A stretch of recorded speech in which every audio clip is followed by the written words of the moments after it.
Hello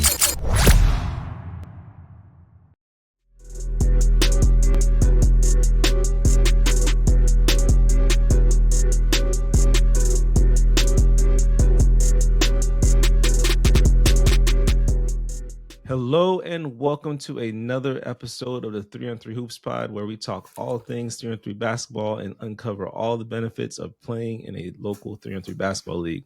On this episode, we are going to help players ace their tryouts and talk about key skills coaches look for and skills that you can develop just by playing 3-on-3 basketball. My name is Kevin Roberts, and I'm joined by a coach who thinks it's never too hot during the summer, living his best life out there in Phoenix, Arizona, Coach Jared Dent, a.k.a. Coach J. What's going on? Hot. It is hot out here in Phoenix, Arizona. I know you're down there in Tampa.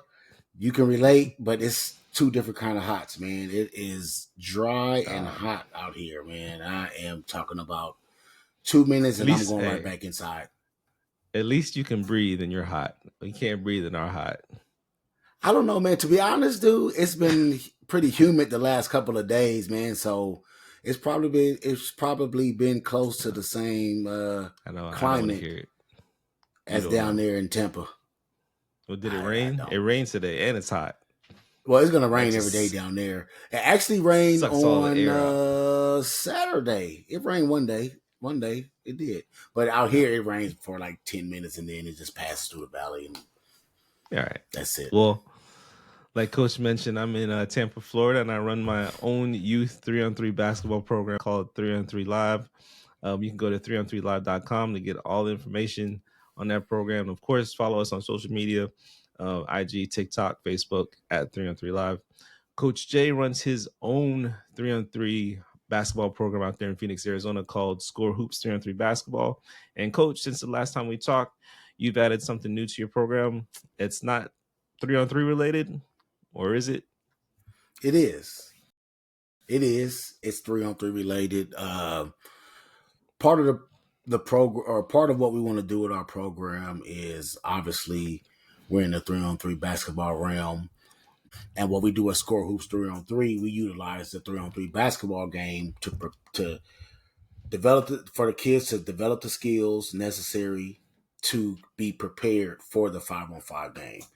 So what we're doing now is Score Hoops 3-on-3. 3-on-3 basketball is still our major focus and our major offering. But for the kids that are with us, they stick around long enough with us to where we can see that their game has developed through our 3-on-3 basketball leagues, through our 3-on-3 basketball tournaments and our clinics that we do. Those kids who we deem are worthy, for lack of a better term, worthy enough to make it to our 5-on-5 club team. That's what we added. We've added a club team to kind of reward, the kids that have persevered and who we feel that have developed enough to now take their game to the full court 5-on-5 game. And like I mentioned, we're not eliminating 3-on-3. We're not eliminating 3-on-3 at all. We still do our leagues. We'll still do our tournaments. But as part of our summer, especially out here in Arizona where club basketball is really big in the summer, I want to take my gang of, those top echelon players that come through our program, those 3-on-3 players that excel, put them on the court in the 5-on-5 game so they get the competitive aspect of it too. Because they do need to develop that competitive mindset, that mentality to be able to compete in 5-on-5. Those guys that excel and girls that excel in the 3-on-3 come join us in the summer. We'll do some 5-on-5 for a couple of months and then, get back to 3-on-3 in the fall to work on what we, to work on the things that may have, whatever we've seen in the evaluations of the fives, we'll use that fall 3-on-3 league to kind of, make those adjustments and make those improvements. So that's the little wrinkle that we're adding to our program now. 3-on-3 leagues, tournaments, and then in that summertime, do that competitive 5-on-5 ball uh, just to make the players better and develop that competitive edge. And what's the club called? Just Score It's a Hoops. Score Hoops basketball club, baby. Score Hoops Nice, basketball club. nice. We're staying on brand. And that's the thing too, since it is 5-on-5, it's under the same umbrella of Score Hoops, but I don't want to mix the two, right? Everything that we do for the club team is going to be club team related. Everything that we do for the 3-on-3 game is going to be 3-on-3 related. There's not going to be any mixture of marketing or content going on there. But for the players and the families and the coaches out there, just know that, our 3-on-3 game is predicated on getting these kids ready for the 5-on-5 game, high school, college, professional, wherever that may be, for whoever can make it that Nice. far. Oh, I just got a ESPN Sports text. update. Sports update. They probably told you Panthers. that the Panthers won. Yeah. Panthers beat the Oilers. We want Florida. Man, they almost blew that. Talking about hockey real fast, they almost blew that. Yeah. So you're obviously gonna have tryouts for this the club team, which perfectly ties into our topic today. Now the last couple of episodes that we had were for the most part directed towards coaches, maybe the coaches who wanted to implement 3-on-3 basketball into their basketball programs. We had the pleasure of having some very experienced coaches on the pod, Coach John Smith and Coach Jeff Steines. They were both wonderful guests, and if you haven't checked out those interviews, just go back and listen to them. They both had a lot of good info and a lot of insight on 3-on-3 basketball and how they implemented 3-on-3 basketball into their programs. So those episodes are for coaches, like I said. This episode is for the players or for parents of the players who are trying out for these basketball teams. So, Let's Coach, not leave out let's the coaches also, because some coaches may not know what to look for Oh, in well, yeah, tryouts. yeah. You're right. Right? You're Hey, right. Yeah, those rookie yeah. coaches, Coaches, that's yeah, their rookie first time coaches. around.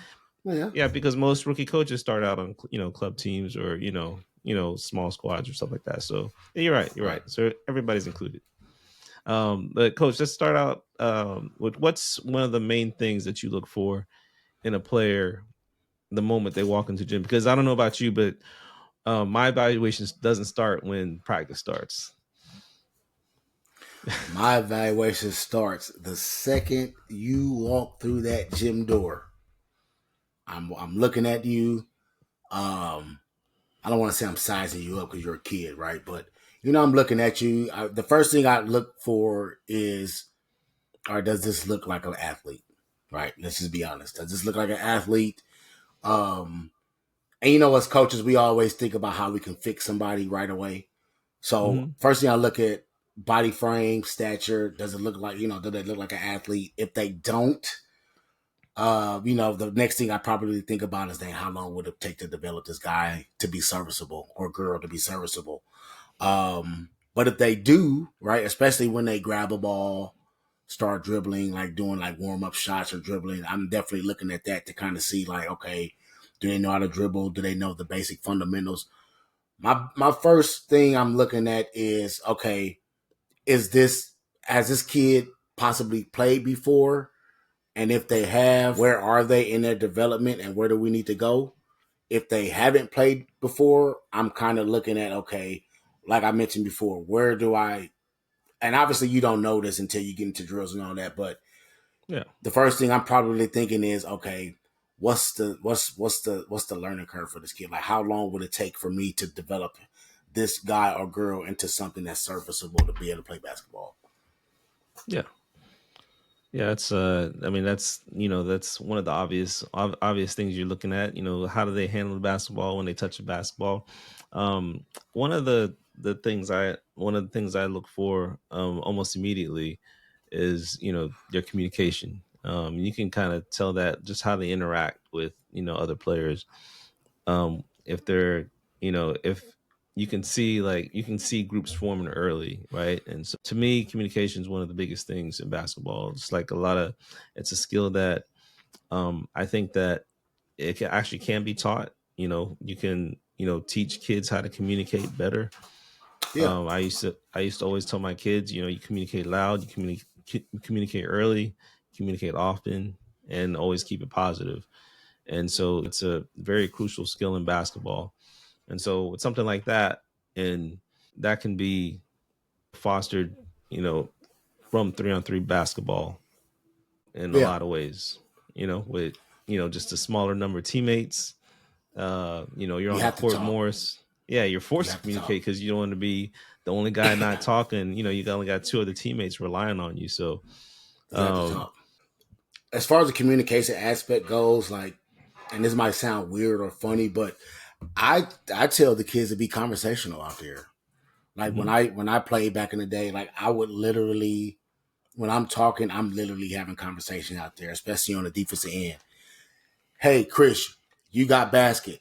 If I see somebody cutting back door, I'm gonna call it. Hey, you up there at the top, stop ball when they get across court. Like this is real. mhm. Like this, Directing it teammates.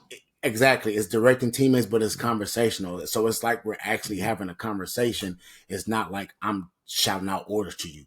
Hey, you Right. better get that guy as soon as he crossed the court. No, I'm. Everything I said was a sentence. Hey, Chris, you got basket. If I see Cutter, I'm gonna call it. Joe, if as soon as he get across the court, Yep. pick him up full or pick him up half court. That type of thing. I encourage guys to be conversational because one thing that I notice, especially in this new generation of kids, they're the most introverted extroverts I've ever seen. Right? Yeah. They don't know how to When talk they're to each in other. yeah, when they're in their groups, like they'll talk and say all the foolish stuff. But Mhm. when they get in the gym around these same kids that are their friends that they talk to on campus at school all day, they forget how to talk to each other. And I'm Yep. like, perfect example, when I take my high school kids on our games, just like say my ninth grade kids or whatever, we're in the bus driving to the gym. Like they're talking about any and everything, like nonstop, to the point where I'm encouraging them to, hey, you guys need to shut up and think about basketball. Talk about basketball stuff or don't talk about anything at all, right? So they'll talk about anything, talk about each other's moms, talk about what they eat for lunch, this and that. But as soon as they get on the basketball court, you can't It even tell stops. Joe that a screen is coming. So that's, I mean, I say all that to say, Yep. I, I try to teach them to be conversational because that's, at that age, that's what they are. They're conversation with each other. So, you know, if that makes you more comfortable to communicate on the floor that way, where it's like you're having a conversation, do it versus, you know, looking like you're telling people what to do, shouting out orders or whatever the case may be.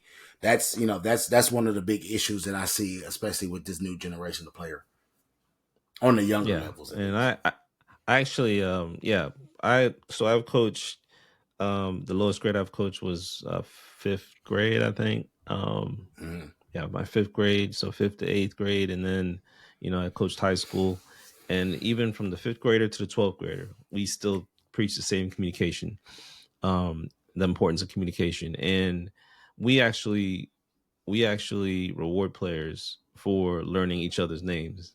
So Oh, I like that. I'll ask a player randomly, yo, what's his name, or what's his name. I don't, in my head I kind of know who's going to be on the team already, but if they Yeah, know their names, then you don't have to run so many laps at the end of practice. So I like that. we I think I'll yeah take that. we get players to get to know each other, and then the next practice, tell me something about this guy. Tell me about something. I got this off Remember the Titans. Well, I can't remember what movie it was, but it was some movie. Tell me something about this guy. Tell me something about that guy, and it was just somebody random. Each one of you will spend time every day with a teammate of a different race. You will learn about him and his family, his likes, his dislikes. You'll report back to me until you meet every one of your teammates. Until that time, we go to 3-a-day practices. You continue to ignore each other, we'll go to 4-a-day practices. Now, is there any part of this that you don't understand? And so by the end of tryouts, or the end of our first practice week, everybody had to know something about everybody. Some Yeah, different kind of fact or whatever. I like And that. And it doesn't even yeah, have to so be about basketball. That'll make it even no, fun, no, even more but fun. that brings teammates together. And another form of communication that you can exercise during tryouts is just encouraging teammates. not every shot's gonna be made. There's gonna be players that are nervous. There's gonna be players that making mistakes, missing shots. I want the player that's gonna, I'm looking more at the players how they're acting on the sideline. So they're clapping it up. They're like, "Hey man, it's okay, Johnny, you're all right. Get up, get up, get Yeah, up. You got it, you got it." Stuff like that. That's communication. That's picking up your yeah. teammates. So encouraging teammates is good communication. And So yeah, so those are the, at least from my experience, and probably from yours too, and probably all coaches around, especially when the seasons are starting or when you're first meeting kids for the first time or first handful of times or whatever, those kids that don't have a problem stepping up and talking and communicating, those ones oftentimes are the ones that are either the best players or those are the ones that end up being the leader of the team.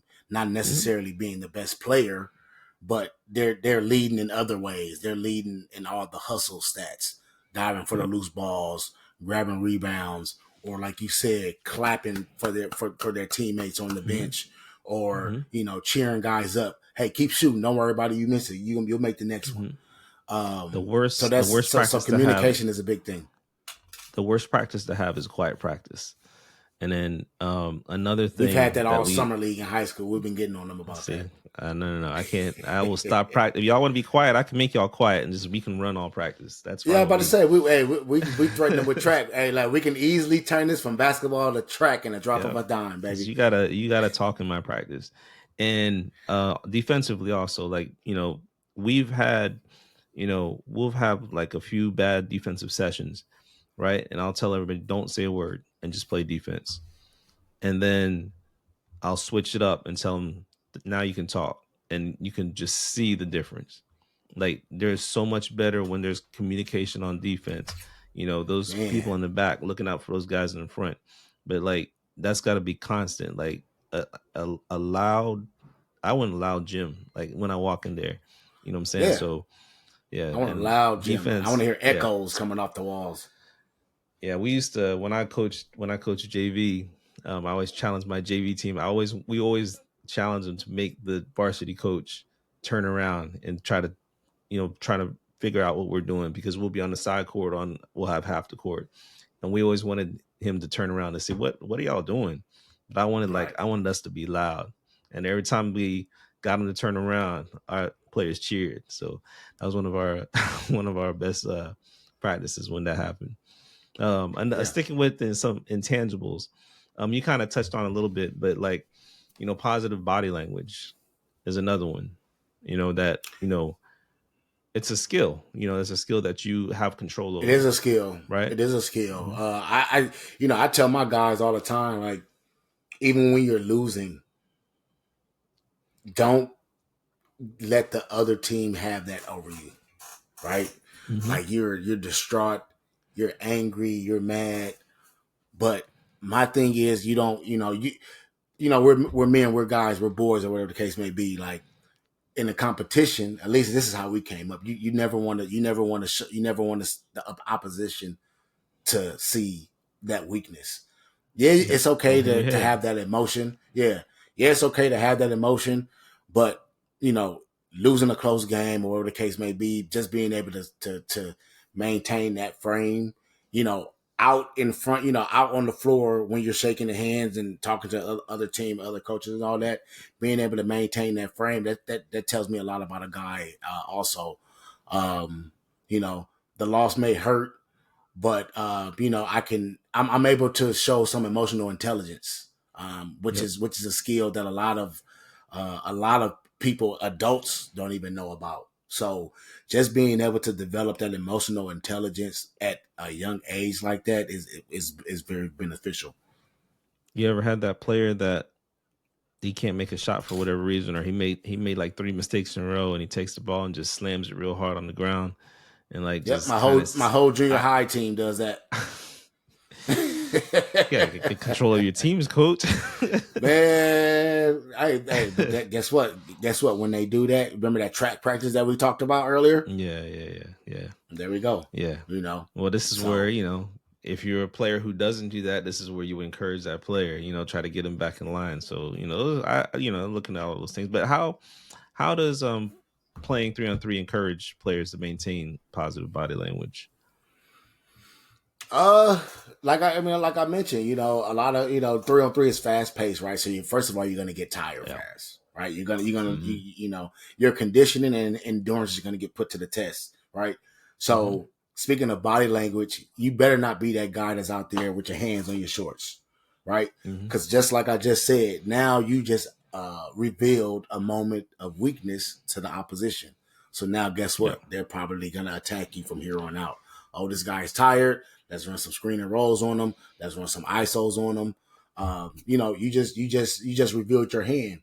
So just being able to keep that body language, in that aspect, and then even in the aspect of we're killing these guys. One thing that I do hate is when you get those lopsided games where you're obviously better than the competition and you're beating them by whatever the case may be, and then you're acting like you're beating the best team in the world, right? Yeah.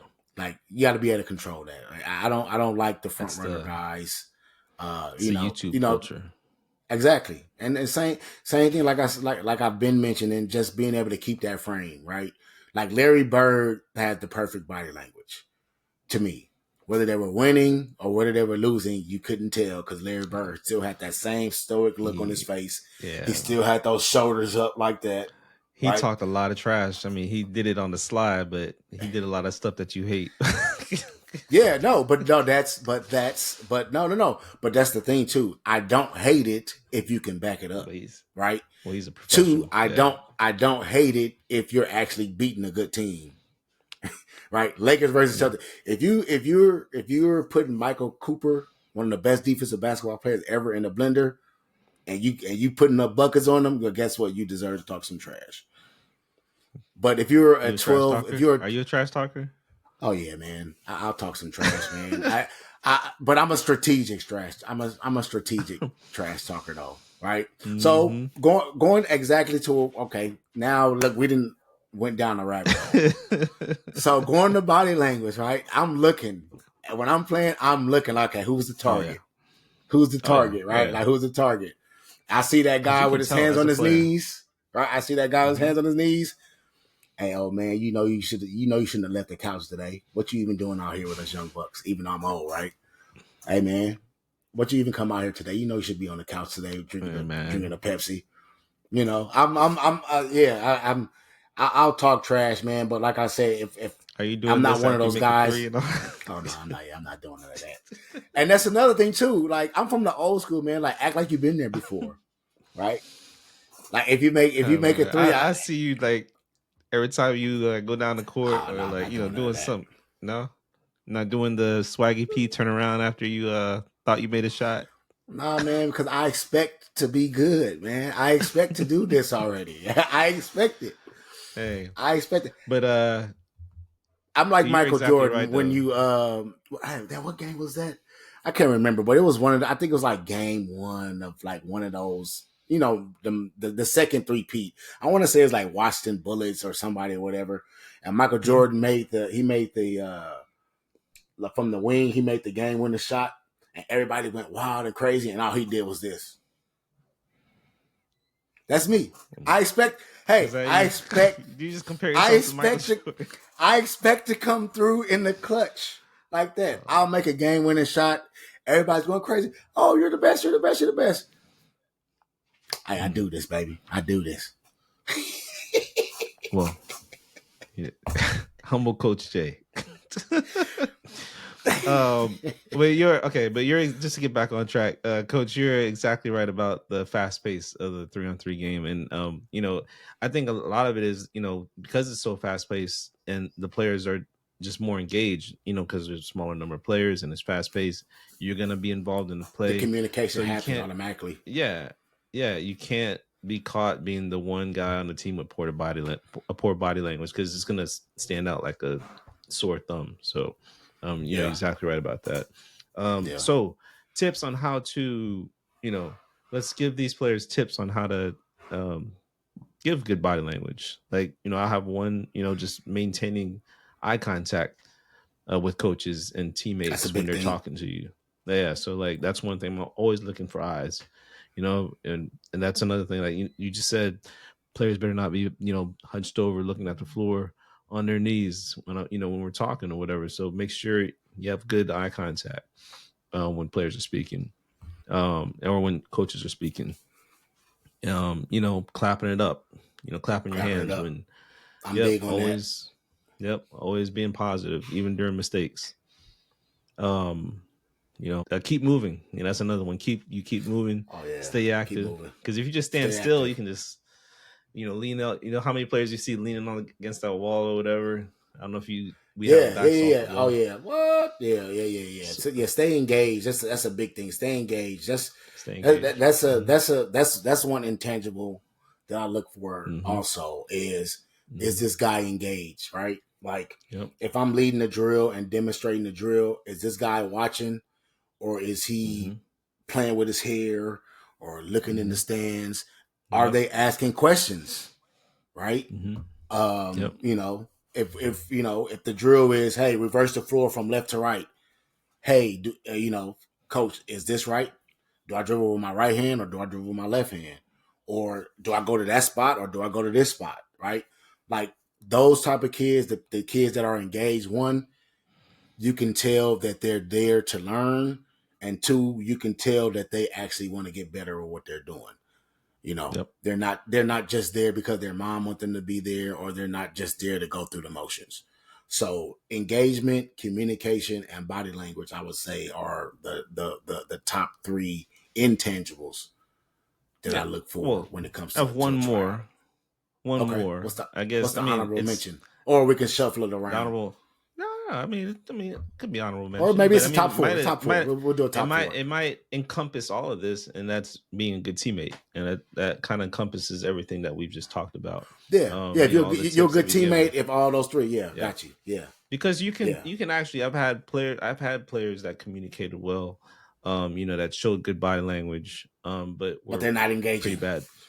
Yeah. Well, they were engaged, but they were just in it for themselves. They weren't good teammates at all. They would never help Okay. help Yeah, a I player got off the that. ground. They hog the ball. They're looking out for their shot. So, being a good teammate is, and I think that you can use those three things that Coach and I just mentioned, to be a good teammate. But don't remember. I know you're trying to make the team, and you're trying to be the best individual player you can be during tryouts, but this is a team at the end of the day, and you have to show that you're a good teammate. Yeah, So, that's for sure. and then, That's for sure. of course, you mentioned at the beginning, your core basketball skills, dribbling, passing, defense, just seeing how a player handles that. So we're just going to mention again, like how 3-on-3 basketball helps with those skills. I mean, it provides meaningful in-game situations, that you can get meaningful reps practicing these skills over and over and over again because of the amount of repetitions that you get, in Yeah, three on and three. it's So an actual game and an actual competition that you're going through, right? So yeah, there's a difference it's hard to. between drills. There's a Mm-hmm. difference between practice. There's a difference between obviously 3-on-3 game, and there's a difference between 5-on-5 game, obviously, right? Yeah. The best of them all is 3-on-3, right? Because you can take everything that you do in drills, you can take everything that you do in practice, and you can do it in a smaller, controlled setting that is still competitive because it's a game with referees, right? Yep. And then once you get those particular reps, this is why we're adding the 5-on-5 to our program. I have a handful of guys that have been in the program for a number of years that now I've seen the development. I've seen them be able to, you know, dribble. I've seen them be able to, read passing lanes where now they're throwing bounce passes instead of those lob passes. You know, I see the development in spacing. I see the knowing how to move without the ball, how to set screens off the ball. So now we just Mm-hmm. need to be able to put that into a competitive 5-on-5 setting to see if everything that we've been doing in the 3-on-3, if everything that we've been doing in drills, if everything we've been doing in practice, and if everything we've been doing in those 3-on-3 games and tournaments translate to the 5-on-5. So Yeah. that's pretty much the at least for me, that's my developmental process for players. Put them in drills, Yeah. put them in a practice, put them in that 3-on-3 because it's a game, small sided, controllable environment, Yeah. and then let the dogs loose in the 5-on-5 full court. And to your point, like it's just hard to simulate that kind of like intensity, in drills a lot of Yeah, times. So you when usually nobody's have to guarding be, you. yeah, well, not just even when you have like offense for defensive drill, it's just unless you have like some kind of penalty, like, you got to run however many laps if you don't get this many shots or whatever. It's like it's just we try to come up with ways to keep the intensity up during these drills. But with 3-on-3, you're going to get the experience of having like in-game intensity that naturally comes from being down by however many points with this much time left, and you got to make the right decision. So um some of the skills we're just going to run over because we're running close to the end of this podcast, but just some of the skills that we didn't really go over, but are also a lot of things that coaches look for during tryouts that again you can develop playing 3-on-3 basketball IQ. That's a big one. Just knowing the game, knowing what to do when your man goes for the steal and you get drive to the basket and someone else comes off of you. You got to know where that player comes from, so that teammate's open over there. Knowing who the shooters are and all that stuff. So knowing your teammates, defensive skills, that's, I don't know how you teach defense, but defense is all about attitude, effort, communication. Just wanting Doesn't to really do have it. That's anything. how. Yeah. That's how I teach it, especially to the young kids. You play defense because you want to. It's just effort. You want Yeah. you want to, and you try hella hard doing it. You want to do this, and you're gonna do it really hard. And all you have to do is get in the way.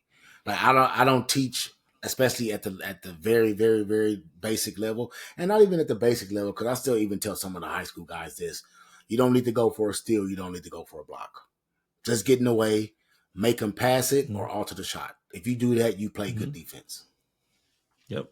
Or just stop them from getting to the basket in general. Telling you the younger you teach these players how to talk on defense, the more advanced they'll be, as they get older, because communication is the number one thing on defense. Yep. Everything that every kid that's going to come through this program, especially mine, and I know yours too, but every kid that comes to this program is going to be they're going to be a dog in basketball. Strictly because of what you just said, communication and defense is first. We can always teach them. We can always teach you how to play with the ball, but if you can do the stuff that when you wake up out the bed, you just want to do it, and you just show it with the energy to do it, that's half of the battle right there. And then another skill quickly is adaptability. Oh, hold on, I'm just having issues here. All right. Another Being skill able to adapt. is adaptability. And so adaptability is another big one. And that's, again, the amount of reps you get in 3-on-3 basketball, that you have to know how to change on the fly, and, things change quickly in the game, situations change. So you just got to be used to that. And And I'm probably, you learn the skills that the other two kids or other two people on your team, you when you play with them, you learn what it is that they're good at contributing, and you learn what their weaknesses are. So that's part of adapting as well. So if I know one of my teammates is a weak perimeter defender, I know I probably have to cheat a step or two closer to the basket because he might get beat on the dribble, and I need to be able to meet that ball handler at the basket for a block. So that's part of adaptability as well. Just knowing not only yourself, knowing the players on your team, and then you're really becoming a basketball player, and you really start to see kids develop when they start to notice the tendency of the other players on the other team. So all of that comes under being able to adapt, just being able to notice what's going on in front of you and being able to keep up with it. And then the last one, I want to let you guess it. I don't know if you even I don't know you kind of mentioned it at the beginning, but it's whatever you guess. It's and if you don't get it right, you can agree that's probably our favorite thing. It's intangible or is it tangible? It's intangible. You It's kind of mentioned intangible. it. You kind of mentioned it, but it's gonna be our favorite thing. I don't care what you say, what you think your favorite thing is. This is gonna be your favorite thing. It's It's an every coach's intangible. favorite thing.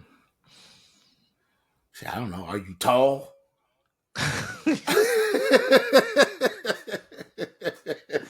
No, coach, you can't teach kids how to be tall. That's what I'm saying. That's why I No, said it wasn't an intangible. yeah, A tall is being an intangible. I coachable, can't teach that. being coachable, being Oh yeah. coachable, Oh yeah. being Okay, then coachable. that's see, that's so Obvious, I self-explanatory know. that I didn't Yeah, even yeah, yeah. I didn't even But think about that. but Don't you even know, bring your. I'll say I speak for myself, for Coach Kevin and Coach all over the world. If your kid is uncoachable, don't bring him to our gym. I'm telling you, coach, I don't care if I have the best player in the city. If that player is not coachable, I'm gonna.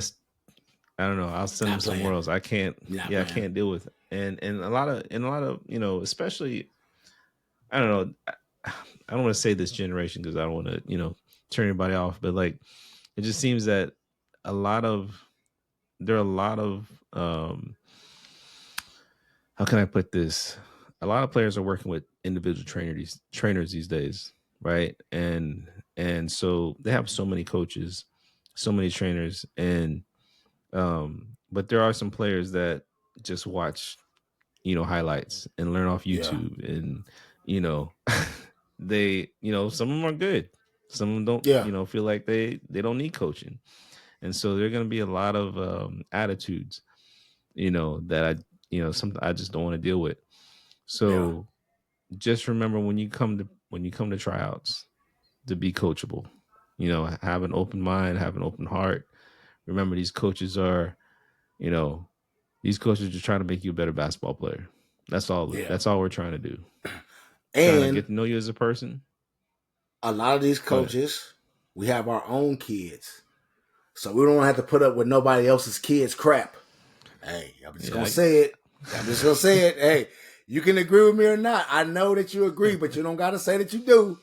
But I'm just saying, just yeah, piggybacking off of what Kev said, a lot of these coaches volunteer their time. They have families. They have a lot of other things they could be doing. But we do this basketball coaching stuff because it's a pure passion and a pure love. And we want to do it. That's why we're there. yeah. So that's why we say, just take into consideration there's other things outside of basketball coaching that we have to deal with and consider. Oh, So coach, we I don't don't care want to about have that. to, we don't want to have to deal with little Johnny Well, who gets an attitude when we tell him that he needs to make that extra pass. yeah, I don't care about your life, coach. Oh yeah, All right, you don't got to tell me that. You to know how many times I have to wait around after practice because parents are still trying to pick their kids up. Don't even get me oh, started. okay. Yeah, I'm not gonna even go down there because I know what road you're trying to go down. So before we go down that road, we're gonna make a quick left turn, and I want you to give anyone who's trying out for a team or thinking about trying out for the team next year, during the summer, or for the school team next year, anytime they enter tryouts. So what give them some encouragement or final advice for players that are getting ready for these tryouts. Just come ready to go. Come ready to go. Be coachable. Be energetic. Be ready to contribute. Be ready to learn. Be open. Um, know a little bit about the game. Know a little bit about the game. That does help. I know that there's these first time athletes and players out there. That's no issue. Everybody has to start somewhere. But if you have to watch, like what Coach Kevin said, if you have to watch some of those YouTube highlight videos to kind of catch up on, what basketball is and or how it looks and how it operates, that's fine. But just come as an open book, just ready to soak up game, especially if you come into one of my practices or tryouts or leagues or whatever. come ready to learn, work hard, give 100%, like we always say, and just prepare. Prepare for your tryouts. Just like you don't go into a test just to and go in and take the test. You study for it. So Yeah. same way when you try out, take some practice shots, get a basketball, start dribbling or whatever. Ask someone older, or just go work on your game on your own, and don't let tryouts be the first time you touch a basketball, because I've seen that too. So Yeah. so just come out there with a good attitude, control the things that you worry about the things that you can control, and just go hard. That's all I always ask my players to do. So For sure. all right, with that being said, we're going to end this podcast. Coach, do you have any final words? I guess you already gave your words of encouragement or whatever. Final words. You want to give a shout out to your Braves or anything like that? Yes, I always want to give a shout out to my Braves, best baseball team in the world. Let me check the stand. Are they the best baseball team in the NL East? We're 7 games behind Philadelphia, but that's fine. We got a good 3 months. Just making sure, because I thought I missed something. We got a good 3 months to come back. If we don't win the division, that's fine. We just need to be there in the playoffs to be able to take care of good business in the playoffs. However, back to what I was going to say before rudeness. Had to talk about rude stuff. Score Hoops 3-on-3 basketball. We have our third annual summertime in the AZ 3-on-3 basketball tournament. So summertime in the AZ3 is happening here in Phoenix, Arizona, July 20th. Spread the word. Even if you're not in Phoenix, you could be anywhere in the world. Spread the word about our program. Spread the word about 3-on-3 basketball, because it's the next wave, man. Next wave. It's gonna be like 7-on-7 football. 7-on-7 football. It was getting clowned. It was getting marginalized by coaches and other people in the communities. But as you can see, Overtime has a 7-on-7 league. They have American Football League. It's going to be 7-on-7. So 3-on-3. Yeah, 7-on-7 is big in California also. So 3-on-3, if you want to give it a comp for people that like to compare and contrast, 3-on-3 basketball is to basketball what 7-on-7 football is to football. Play that clip over and over again. For coaches 3-on-3 program, again, go to scorehoops3on3.com. And for the 3-on-3 basketball program I run here in Tampa, Florida, it is 3on3live.com. All right. Thank you guys for joining us. I hope you guys enjoyed the show.